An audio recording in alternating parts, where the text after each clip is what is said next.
മലപ്പുറം ജില്ലയിൽ ഒതായിക്കടുത്തുള്ള പടിഞ്ഞാറ് ചാത്തല്ലൂരുള്ള ഉണ്ണികൃഷ്ണേട്ടൻ. എന്തൊക്കെയാണ് ഇവിടെ മെയിൻ ആയിട്ടുള്ള ഇപ്പോൾ വാഴകൾ ഏതൊക്കെയാണ്, ഏതൊക്കെ ഇനങ്ങളാണുള്ളത്? ഞാനിപ്പോൾ ഇവിടെ ഈ സൈറ്റിൽ ചെയ്തുകൊണ്ടിരിക്കുന്നത് പിന്നെ റോബസ്റ്റ് 1000 വാഴ റോബസ്റ്റും പിന്നെ 2000 വാഴ തേനി നിയന്ത്രണം. 7 മാസത്തോളം ആയിട്ട് ഈ വാഴയ്ക്ക്. അപ്പോൾ 7-ാം മാസം ആയപ്പോഴേക്കും ഈ റോബസ്റ്റ് വാഴകളെല്ലാം ഏതാണ്ട് കൊലയായിട്ടുണ്ട്. അത്യാവശ്യം നല്ല കൊല തന്നെയാണ്. ഏകദേശം ഒരു 30 മുകളിൽ എല്ലാം കിട്ടുന്ന രീതിയിലാണ്. കൊലച്ചതൊന്നെല്ലാം വലിയ മോശമൊന്നുമില്ല. അപ്പൊ ഒരു 6-ാം മാസം ആയപ്പോഴേക്കും ശരിക്കും കൊലച്ച് തുടങ്ങിയിട്ടുണ്ടാവണം അല്ലേ? അതെ അതെ അതെ. ഇത് ഏത് ഇനമാണ് റോബസ്റ്റിൽ? സാധാ റോബസ്റ്റ് നമ്മള് പിന്നെ തമിഴ്നാട് കൊണ്ടുവന്ന കന്നാണ്. നേന്ത്രൻ കൃഷിയെ അപേക്ഷിച്ച് റോബസ്റ്റ് ചെയ്യുന്നത് റിസ്ക് അല്ലേ? റിസ്ക് എന്നല്ല, റോബസ്റ്റ് ലാഭമാണ് നമുക്ക് ചെയ്യുന്നത്. പിന്നെ നേന്ത്രലേറെ ലാഭമാണ്. അതിന് കൂലിച്ചെലവ് കുറവാണ്. നേന്ത്രന് കൂടുതൽ കൂലിച്ചെലവ് വരും. പിന്നെ വില കിട്ടിയിട്ടില്ലെങ്കിൽ അത് നഷ്ടമാണ്. അപ്പോൾ റോബസ്റ്റയ്ക്ക് നല്ല വില കിട്ടിക്കൊണ്ടിരിക്കുന്ന ഒരു സമയമാണ്. ഇപ്പോൾ ഈ വർഷം കുറച്ച് കുറവാണെങ്കിലും കഴിഞ്ഞ വർഷമൊക്കെ നമ്മൾ ഒരു കിലോയ്ക്ക് 36 രൂപ വെച്ചൊക്കെ ഞാൻ വിറ്റിരുന്നു. ഒരു 40 കിലോ ഉള്ള കൊല നമ്മൾ ആവറേജ് കൊടുത്തിരുന്നു. അപ്പോൾ നല്ല ലാഭമായിരുന്നു. അത് വെച്ചിട്ടാണ് ഇപ്പം ഞാനിപ്പോൾ ഈ ആണ്ടൊരു 1500 വാഴയ്ക്ക് മുകളിലായിട്ട് റോബസ്റ്റ് തന്നെ ചെയ്യുന്നുണ്ട്. വേറെ സ്ഥലത്തും ഞാൻ ചെയ്യുന്നുണ്ട്. അത് നമ്മൾ പ്രത്യക്ഷത്തിൽ അറിയാത്തൊരു കാര്യമാണ്. നേന്ത്രം എന്ന് പറയുമ്പോൾ നമ്മൾ നോക്കും 25 രൂപ അല്ലെങ്കിൽ 50 രൂപ കണക്കാക്കും. പക്ഷെ അതിന്റെ തൂക്കം 10 കിലോ ആണെങ്കിൽ ഇവിടെ നേരെ തൂക്കം വരുന്നത് 30, 35, 40 കിലോ ആണ്.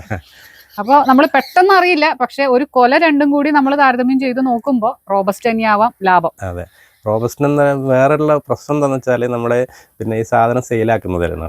വിൽപ്പന നടത്തുന്ന നമ്മുടെ പ്രദേശങ്ങളിലൊക്കെ ഇപ്പോൾ എൻ്റെ ഈ ഏരിയയിലൊക്കെ പ്രത്യേകിച്ചും ഇതിന് ഡിമാൻഡ് കുറവാണ്. അത് പുറം ഭാഗങ്ങളിലൊക്കെ നമ്മൾ വേണ്ട ആവശ്യക്കാർക്ക് എത്തിച്ചു കൊടുത്താൽ പിന്നെ അത് അങ്ങനെ വിപണി കണ്ടെത്തുകയാണെങ്കിൽ ഈ കൃഷി വളരെയധികം ലാഭമാണ്. അതുമല്ല, നേന്ത്രമൊക്കെ ചെയ്യുന്ന പോലെ കൃത്യമായ എന്താ പറയുക ഇടവേളയിൽ, അതായത് മാസമുള്ള വളമില്ലെങ്കിലും ഇതിന് വലിയ പ്രശ്നമില്ല. ഇല്ല, നമ്മൾ എന്നാലും നേന്ത്രന് കൊടുക്കുന്ന പോലെയുള്ള വളങ്ങൾ ഇതിന് കൊടുത്തിട്ടുണ്ട്. അതുകൊണ്ടാണ് ഇപ്പൊ ഇത് നല്ല അത്യാവശ്യം വലിയ കുഴപ്പമില്ലാത്ത കൊലകളും എല്ലാം നമുക്ക് കിട്ടിയത്. എന്തായാലും ഒരു 35, 40 മുകളിലൊക്കെ വരാനുള്ള സാധ്യതയുണ്ട്. 30-ന് മുകളിൽ എന്തായാലും ഉണ്ട്. ഒരു കൊലയും വലിയ കുറവൊന്നും കാണിക്കുന്നില്ല. അധികം പൊക്കില്ല. നമുക്ക് ശരിക്കും പറഞ്ഞു കഴിഞ്ഞാൽ ഈ ബഞ്ച് കവറൊക്കെ ഇടാണെങ്കിൽ ഒന്നിന്റെ ആവശ്യമില്ല. നമുക്ക് തന്നെ നിന്നുകൊണ്ട് തന്നെ ഇടാവുന്ന ഒരു ഹൈറ്റ് വാഴയ്ക്കുള്ളൂ. പിന്നെ നമ്മൾ ഇതിന് ഊന്ന് കൊടുക്കേണ്ട ഒരു പ്രധാനപ്പെട്ട കാര്യം അതാണ്.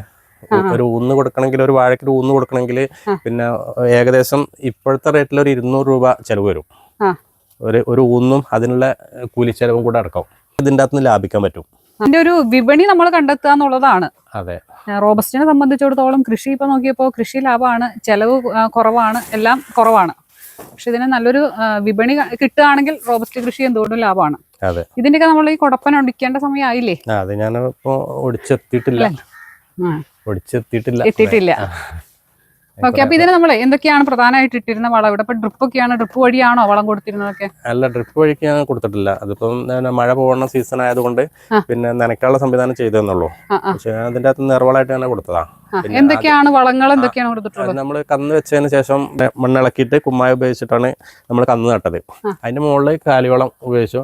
പിന്നെ ഓരോ മാസം ഇടവിട്ട് രണ്ട് പ്രാവശ്യമായിട്ട് കോഴിവളം, പിന്നെ അതിന്റെ കൂടെ തന്നെ നമ്മുടെ നേർവളമായിട്ട് യൂറിയ, പൊട്ടാഷ്, രാജ്ഫോസ്, ഈ 3 വളങ്ങളും കൂട്ടി ഓരോ മാസത്തിലൊരിക്കല് ഇതിന് അപ്ലൈ ചെയ്യാറുണ്ട്. ഈ രാജ്ഫോസും കൂടിയ വളം നമ്മൾ ഏകദേശം എത്ര മാസം കൊടുത്തു? രാജ്ഫോസ് കൂടിയ വളം ഞാൻ 2 പ്രാവശ്യം കൊടുത്തിട്ടുള്ളൂ. രണ്ടാം വളം. ബാക്കിയുള്ളതൊക്കെ യൂറിയ, പൊട്ടാഷ് മാത്രം. അപ്പൊ ഇതിന്റെ അനുപാതം എങ്ങനെയാണ്? നമ്മൾ യൂറിയ ഞാനിവിടെ ചെയ്തത് ഒരു വാഴയ്ക്ക് ഒരു 100 ഗ്രാം യൂറിയ, ഒരു 120 ഗ്രാം പൊട്ടാഷ്യം എന്നുള്ള ഒരു രീതിയിലൊക്കെയാണ് ഞാൻ ഒരു പ്രാവശ്യം കൊടുത്തിട്ടുള്ളത്. അപ്പൊ എന്തായാലും അതിന്റേതായ ഒരു എന്താ പറയാ മിക്സർ വളങ്ങൾ ഉപയോഗിക്കാത്തതിന്റേതായ ഒരു ഗുണം നമ്മുടെ വാഴയ്ക്കുണ്ട്. നേർവളങ്ങൾ എപ്പോഴും ഉപയോഗിക്കുന്നത് തന്നെയാണ് വാഴയുടെ ആരോഗ്യം എന്ന് പറയുന്നത്. പിന്നെ വരുന്നത് യൂറിയയും പൊട്ടാഷ്യം മാത്രമാണ് ഓരോ മാസങ്ങളിലും നമ്മൾ കൊടുത്തു പോകുന്നോണ്ടിരിക്കുന്നത്. എല്ലാവരും പറയും വാഴയുടെ ഇടയിൽ ഈ ചേമ്പൊക്കെ നട്ടാല് വിളവ് കുറയുന്നു. ആ വിളവൊന്നും കുറയില്ല കേട്ടോ. ഇതിപ്പോ നിങ്ങൾക്ക് നേരിട്ട് കണ്ടു ബോധ്യപ്പെടാം. ഈ വാഴയുടെ ഇടയിലൊന്നും ചേമ്പ് നട്ടാൽ യാതൊരു വിളവിലും ഒരു കുറവും ഇല്ല. ഏകദേശം എത്ര കിലോ വരെ കിട്ടും കൃഷിയേട്ടാ? വാഴക്കൊല നമുക്കൊരു 40 കിലോ ഒക്കെ വരെ കിട്ടുന്നുണ്ട്. അപ്പൊ എന്തായാലും ഈ ഇടവിള കൊടുക്കുന്നോണ്ടൊന്നും യാതൊരു കുഴപ്പമില്ല. ഇല്ല, ഒരു കുഴപ്പമില്ല. അതായത് ഇടവിള കൊടുക്കുന്ന സമയത്ത് നമ്മൾ ശ്രദ്ധിക്കേണ്ട കാര്യം, പിന്നെ നമ്മൾ ചേമ്പൊക്കെയാണ് നടന്നത് വെച്ചാൽ ചേമ്പ് വളരെയധികം തഴച്ചു വളരുന്ന സാധനമാണ്. അപ്പൊ അത് അധികം തഴപ്പോട് കൂടി വളരാൻ സമ്മതിക്കരുത്. അതിന്റെ മുമ്പ് നമ്മൾ അതിന്റെ തണ്ട് ഒടിച്ചു കൊടുക്കണം. ഇതുപോലെ മുറിച്ചു കൊടുക്കുക, തണ്ട് ഒടിച്ചു കൊടുക്കുകയൊക്കെ ചെയ്യണം. എന്നാല് വല്ലാതെ ശക്തിയായിട്ട് ഇതിന്റെ വളർച്ച ഉണ്ടാവില്ല. അപ്പോൾ നമ്മൾ മറ്റേ വളം വലിക്കുന്നൊക്കെ കുറവ് വരും. തനിവിളയായി ചെയ്യുകയാണെങ്കിലും ഇതുപോലെ ചെയ്താലല്ലേ ചേമ്പിന് നല്ല കിഴങ്ങ് ഉണ്ടാവുള്ളൂ. അതെ, അങ്ങനെയാണ് ചെയ്യേണ്ടത്. ഇപ്പൊ പലവരുടെയും വീട്ടിലൊക്കെ ഇതുപോലെ തഴച്ച് വളർന്ന് ചേമ്പുണ്ടായിട്ട് അവർ പലപ്പോഴും വിളവെടുക്കുന്ന സമയത്ത് പറയും ഈ കാണുന്ന ഇലയുടെ ഒരു വലിപ്പമൊന്നും അതിന്റെ ഒരു 10-1 പോലും അത് ചേമ്പ് കിട്ടിയില്ല എന്ന് പലപ്പോഴും പരാതി പറയാറുണ്ട്. അപ്പൊ അതിന്റെ കാരണം എന്താന്നുള്ളത് നിങ്ങൾക്ക് ഇപ്പൊ മനസ്സിലായിട്ടുണ്ടാവും. അപ്പൊ എന്തായാലും ഇതുപോലെ റോബസ്റ്റിന്റെ ഇടയിലൊന്നും ചേമ്പ് ഇടവിള കൊടുക്കുന്നതിനൊന്നും യാതൊരു പ്രശ്നവുമില്ല. ഇതേപോലെയൊക്കെ ഒന്ന് ശ്രദ്ധിച്ചാൽ നമുക്ക് ഇത് രണ്ടും ഒരേപോലെ നമുക്ക് വിളവെടുക്കാൻ പറ്റും. ഒരു 4-5 പ്രാവശ്യത്തോളം നമ്മൾ വളം ചെയ്തിട്ടുണ്ട്.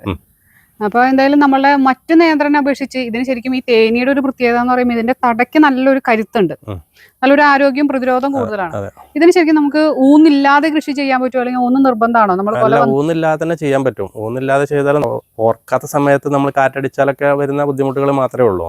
അല്ലെങ്കിൽ നമ്മൾ ഊന്നില്ലാതെ തന്നെ ഒരു കയറ് മാത്രം കെട്ടിക്കൊടുത്താലും നമുക്കിതിന് വിളവെടുക്കാൻ കഴിയുന്നില്ല.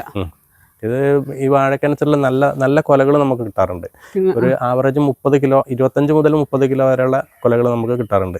അപ്പം മറ്റു വാഴകളെ അപേക്ഷിച്ച് നോക്കുമ്പോൾ, കുള്ളൻ വാഴകളൊക്കെ അപേക്ഷിച്ച് നോക്കുമ്പോൾ അതിനും ഇതിനും കൂടെ ആയിട്ട് ചിലവിൽ ചെറിയൊരു മാറ്റം നമുക്ക് വരുന്നേ ഉള്ളൂ. അപ്പോൾ ഇത് നനയ്ക്കേണ്ട ഒരു പ്രശ്നം മാത്രമാണ് ഇതിൽ കാണുന്നത്. നല്ല വെള്ള സൗകര്യമുള്ള സ്ഥലമാണെങ്കിൽ ഇത് ധൈര്യമായിട്ട് നമുക്ക് കൃഷി ചെയ്യാം, തേനി കൃഷി ചെയ്യാം. വാണിജ്യാടിസ്ഥാനത്തിൽ കൃഷി ചെയ്യുന്നവർ, അതും 1000-2000 ഒക്കെ വാഴ ചെയ്യുന്നവർ നിർബന്ധമായിട്ടും ഇതുപോലെയാണ് നന എന്ന് പറയുന്നത്. പണ്ട് ചാലിലൂടെ നനയ്ക്കുന്നതും ഇപ്പൊ ഈ ഡ്രിപ്പ് വഴി കൊടുക്കുന്നതും തമ്മിൽ എന്താണ് വ്യത്യാസം തോന്നുന്നത്? ചാലിലൂടെ വെള്ളം കൊടുക്കുന്നത് നമുക്ക് വളരെയധികം കൂടുതൽ വെള്ളം വേണം നമുക്ക് കൊടുക്കണമെങ്കിൽ. അപ്പൊ ഇപ്പോഴത്തെ അവസ്ഥയിലൊന്നും നമുക്ക് അങ്ങനെ വെള്ളം കൊടുക്കാൻ വെള്ളമില്ല, വെള്ളത്തിന്റെ ദൗർലഭ്യത വളരെ കൂടുതലാണല്ലോ. അപ്പൊ അതുകൊണ്ട് ഡ്രിപ്പിൽ കൊടുക്കുകയാണെങ്കിൽ അതിന്റെ കൂടെ നമുക്ക് എന്തെങ്കിലും വളങ്ങളും വേണമെങ്കിൽ അത് കൂടെ തന്നെ ചെയ്യാൻ പറ്റും. സമയ ലാഭം ഉണ്ടായിരിക്കും, പിന്നെ സാമ്പത്തിക ലാഭം എല്ലാം ഉണ്ട്. അതോടൊപ്പം ഈ വാഴയ്ക്ക് കേട് കുറയുന്നതായിട്ടും ഉണ്ട്. കാരണം നമ്മൾ കൂടുതൽ വെള്ളം നിൽക്കുമ്പോഴാണ് ഈ വേര് വഴിയുള്ള കേടുകളൊക്കെ കൂടുതലായിട്ട് വാഴയ്ക്ക് വരുന്നത്. ഈ മഞ്ചേരിക്കുള്ളൻ എന്നൊക്കെ പറയുന്നത് വെള്ളത്തിന് ബുദ്ധിമുട്ടുള്ളവർക്ക് മാത്രമേ ഉള്ളൂ. അതായത് നമ്മൾ ഇൻവെസ്റ്റ് ചെയ്യുന്നത് ഏകദേശം ഒരേപോലെ തന്നെയാണ് വരുന്നത്. എന്നാൽ വിളവെടുക്കുമ്പോൾ അതിലെ മാറ്റം കുറച്ചൊരു മാറ്റമൊന്നുമല്ല, വലിയൊരു മാറ്റമാണ് ഉള്ളത്. വലിയ മാറ്റം വരുന്നത്. നമുക്കൊരു മഞ്ചേരിക്കുള്ളൻ ഒരു 7-8 കിലോ ആവറേജ്, മാക്സിമം പോയാൽ 10 കിലോ. അതിന്റെ മുകളിലേക്ക് മഞ്ചേരിക്കുള്ളനിൽ കൊല കിട്ടുന്നില്ല.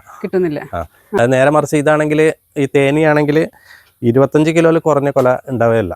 അതെങ്ങനെയായാലും അതിൻ്റെ ആ ഒരു അമ്മയുടെ ഗുണം അത് കാണിക്കും. അതെ. നമ്മളിപ്പോ എങ്ങനെ വളം കുറച്ചാലും ശരി, നല്ലൊരു കൊല തന്നെ കിട്ടുന്നുണ്ട്. അതും തേനിയുടെ ഒരു പ്രത്യേകത തന്നെയാണ്.